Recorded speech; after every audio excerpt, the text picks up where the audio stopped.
Modernisasi dan globalisasi.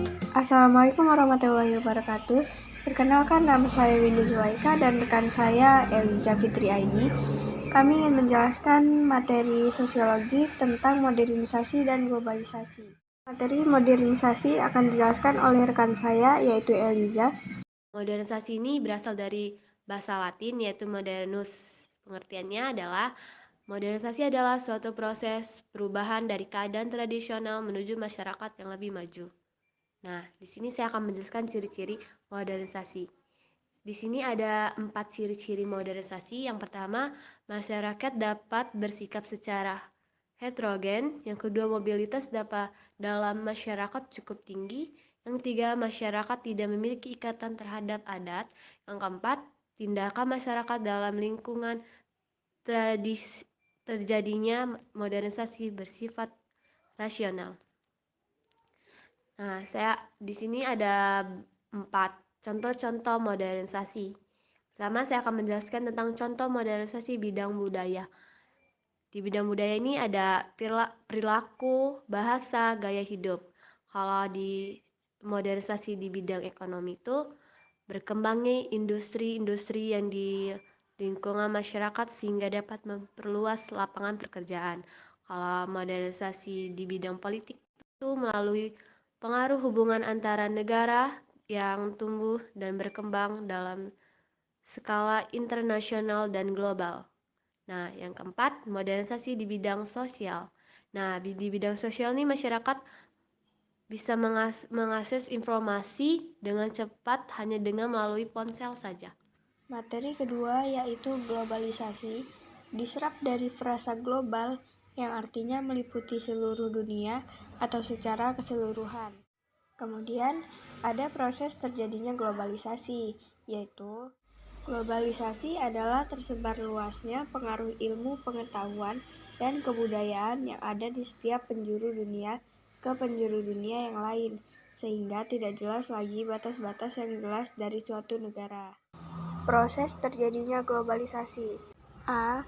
Globalisasi era pramodern. Di tahap ini, manusia mulai mengenal perdagangan internasional. Di Indonesia sendiri, tahap pertama globalisasi bisa dikatakan dari adanya pedagang Gujarat yang selain berdagang, masyarakat Gujarat juga menyebarkan dakwah Islam atau agama yang kemudian proses ini masuk ke dalam tahapan yang kedua. B. Globalisasi era modern awal atau tahap penyebaran agama dan transformasi ilmu pengetahuan. Fase kedua ini ditandai dengan adanya dominasi perdagangan dan penyebaran agama serta ilmu pengetahuan kaum muslim di Asia, Afrika, dan Eropa. C. Modern globalisasi era modern. Tahap perkembangan industri dan teknologi. Ditandai dengan kebangkitan bangsa-bangsa Eropa dalam menguasai ilmu pengetahuan dan teknologi. D. Globalisasi era kontemporer. Tahap berkembangnya pasar bebas. Adapun bentuk-bentuk gejala globalisasi. Yang pertama, bidang ekonomi. Dapat didefinisikan sebagai suatu kehidupan ekonomi yang bersifat global atau mendunia dan terbuka, tanpa mengenal batasan teritorial atau kewilayahan antara negara satu sama lain. Menurut Tanri Abeng, perwujudan nyata dari globalisasi ekonomi terjadi dalam bentuk-bentuk berikut.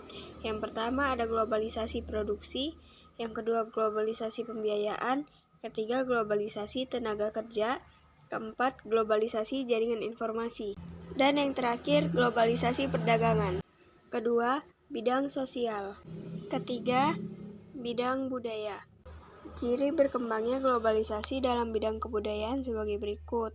Yang pertama, berkembangnya pertukaran kebudayaan internasional.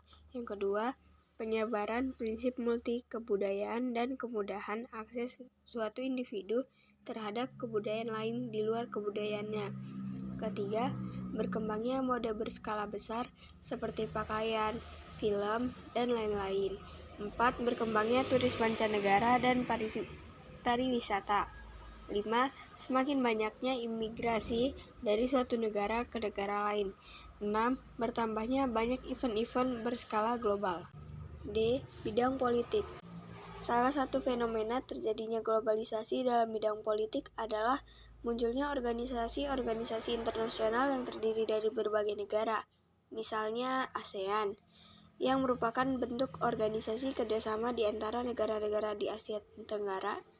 Kesimpulannya, globalisasi mengubah banyak sekali aspek kehidupan kita. Hal yang harus dilakukan oleh kita sekarang ini adalah mempersiapkan diri dari perubahan-perubahan yang akan terjadi. Sekian, terima kasih. Wassalamualaikum warahmatullahi wabarakatuh.